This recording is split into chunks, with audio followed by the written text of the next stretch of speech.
කොහොමද? ඉතින් හැමෝම පරිස්සමින් ඇති කියලා හිතනවා. මම අදත් ගෙනාවා. ඔයාගේ බර අඩු කරගන්නකොට ඔයාට රසට කන්න පුළුවන්. හරිම රස, ඒ වගේම කැලරි අඩු ආහාර වේලක්. අපි බලමු මේ කොහොමද කරගන්නේ කියලා.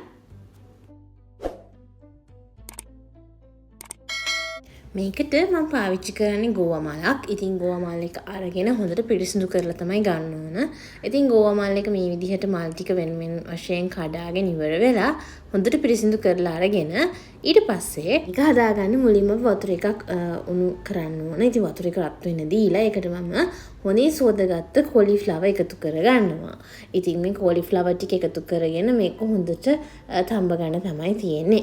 ඉතින් කොලිෆ්ලවර් ටික එකතු කරගෙන ඒකටම එකතු කරගන්නවා හිමාලයන් පිංක් ලුණු ස්වල්පයක්. ඊට පස්සේ මේක චුට්ටක් මේ විදිහට කලවම් කරලා මේක හොඳට තැම්බෙන්න දෙනවා.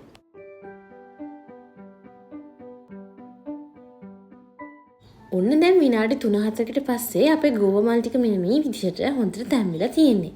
ඉතින් මේ කොලිෆ්ලවර් කප් එකකම නැත්නම් ග්‍රෑම් 100කම තියෙන්නේ හරිම පොඩි ප්‍රමාණයක් තමයි කැලරීස්. ඉතින් මේ ගෝවා මල් කප් එකකම තියෙන කැලරීස් 25ක් 27ක් වගේ ප්‍රමාණයක් නිසා අපිට බඩ පිරෙනකම් මේ කොලිෆ්ලවර් ගන්න පුළුවන් කැමට.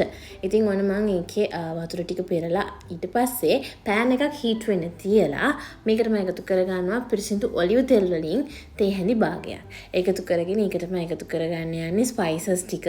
ඉතින් මේ තෙල් එක මේ විදිහට පොඩ්ඩක් පෑන් එකේ ස්ප්‍රෙඩ් කරගෙන කහකුඩු වලින් තේ හැඳි භාගයක් ඊට වඩා පොඩක් වැඩිපුර ඊට පස්සේ මිරිස් කුඩු තේ හැන්දක් ඒ වගේම ගම්මිරිස් කුඩු තේ හැන්දක් ඒ වගේම හිමාලයන් පිංක් ලුණු ස්වල්පයක් සහ කැලි මිරිස් තේ හැන්දක් එකතු කරලා මේ ටික මේ විදිහට හොඳට මේ තෙල් එකේ පොඩ්ඩක් පෑන් ෆ්‍රයි කරගන්නවා. ඊට පස්සේ මේ ටික මේ විදිහට හොඳට කලවම් වුණාට පස්සේ මම අපි තඹගත්ත කොලිෆ්ලවර් ටික මේකට එකතු කරගන්නවා. කොලිෆ්ලවර් ටික එකතු කරලා මේ ස්පයිසස් ටික හොඳට කොලිෆ්ලවර් එකට උරා ගන්නකම් මේ විදිහට පෑන් එකේ චුට්ටක් පෑන් ෆ්‍රයි කරගන්න කොලිෆ්ලවර් ටික. ඒ ඔන්න මේ විදිහට විනාඩියක් දෙකක් විතර කොලිෆ්ලවර් ටික මේ විදිහට පෑන් එකේ හොඳට ෆ්‍රයි කරාගත්තට පස්සේ අපිට පුළුවන් මේක පෑන් එකෙන් ඉවත් කරගන්න. ඊට පස්සේ මම මේකේ හදාගන්න යන්නේ බිත්තර එකක් මේ විදිහට බෝල් එකකට දාලා මෙන්න මේ විදිහට ඔම්ලට් එකක් ඇත්ත වශයෙන්ම කියනවා නම් මේක ඉතින් අපි මේ කෑම වේලක්නේ සාමාන්‍යයෙන් හදාගන්න යන්නේ. ඉතින් මෙන්න මේ බිත්තරේ මේ බෝල් එකට දාලා හිමාලයන් පිංක් ලුණු ටිකක් ඒ වගේම ගම්බරිස් කුරු ටිකක් දාලා මේක හොඳට විස් කරගන්නවා. බීට් කරගන්නවා. ඊට පස්සේ මේ විදිහට බිත්තර එක බීට් කරගත්තට පස්සේ මම මේක පෑන් එකට පිරිසිදු පොල් තෙල් ටිකක් එකතු කරගන්නවා. ඉතින් ඔයගොල්ලෝ ඔලිව් තෙල් උනත් පාවිච්චි කරන්න පුළුවන්. එකතු කරගෙන බිත්තර එක මේ විදිහට එකතු කරගන්නවා පෑන් එකට.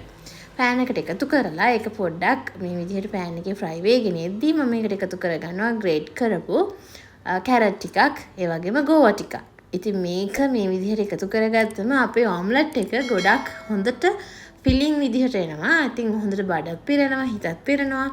තමන්ට අවශ්‍ය නියුට්‍රිෂන්ස් ටිකත් හම්බ වෙනවා. ඔන්න සයිඩ් එකේම එකතු කරගත්ත සොසේජස් දෙකක්.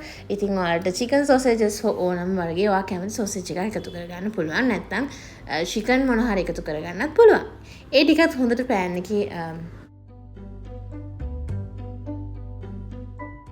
මෙන්න මේ විදිහට ෆ්‍රයි වුණායින් පස්සේ අපිට පුළුවන් මේ ටිකත් පෑන් එකෙන් ඉවත් කරගන්න. හරි. දැන් ඔන්න කොලිෆ්ලවර් ටික මේ විදිහට එකතු කරගෙන තියෙනවා. ඊට පස්සේ ඒකටම එකතු කරගන්නවා අපි ෆ්‍රයි කරගත්ත සොසේජස් දෙක. ඊට පස්සේ අපි එකතු කරගන්නවා මම හදාගත්ත ඔම්ලට් එක. ඉතින් මේක හරිම ෆිලිං කැම වේලක්. ඉතින් ඔයාට පුළුවන් මේක ඔයාගේ රාත්‍රී ආහාර වෙනුවට හරි ඔයාගේ දහවල් ආහාර වෙනුවට හරි අරගෙන ඔයාගේ කෑම වේල සම්පූර්ණ කරගන්න. ඉතින් මේකෙදි අනිත් කෑම වේල දෙක ගැන සැලකිලිමත් වෙන්න ඕන. ඒ නිසා ඔයාගේ කැලරි ලිමිට් එක ඇතුලේ ඔයාට පුළුවන් මේ කෑම වේලත් ලබා ගන්න. ඉතින් මම හැමතිස්සෙම මතක් කරනවා වගේ ඔයාට පුළුවන් මේකේ නියුට්‍රිෂන්ස් මැක්‍රෝස් පල්ලා ඩිස්ක්‍රිප්ෂන් බොක්ස් එකෙන් චෙක් කරගන්න. ඉතින් දැන් තියෙන රස බලන වෙලාව. ඉතින් ඔයාට පුළුවන් මේ විදිහට ඔයාගේ කෑම හදාගෙන ඔයාගේ ඩයට් එක දිගටම කරගෙන යන්න. මොකද බෝරින් නැති ඩයට් එකක් තිබ්බොත් තමයි අපිට අපේ බර ඉක්මනින්ම අඩු කරගන්න නොකඩවා අපේ ඩයට් එක හරියට කරගෙන යන්න පුළුවන් වෙන්නේ. මේ විදිහ රසවත් ආහාර වේල වලට කන ගමන් ඔයාට ඩයට් කරන්න පුළුවන්. ඉතින් මම හිතනවා අද රෙසිපි එකකට ඔයාලා ගොඩක් කැමති වෙන්නේ නැති ලයික් එකක් දාන්න, කමෙන්ට් එකක් දාන්න, කවිද ඩයට් ෂෙෆ් මගේ YouTube channel එක subscribe කරලා තියාගත්තොත් ඔයාලට පුළුවන් මේ වගේ තවත් රසවත් ඩයට් රෙසිපීස් ඔයාගේ ළඟටම ගෙන්න ගන්න. ඉතින් තවත් දවසක මේ වගේ රසවත් ඩයට් රෙසිපි එකකින් හම්බුනතර ඔයාලා හැමෝටම සුබ දවසක්. පරිස්සමෙන් ඉන්න.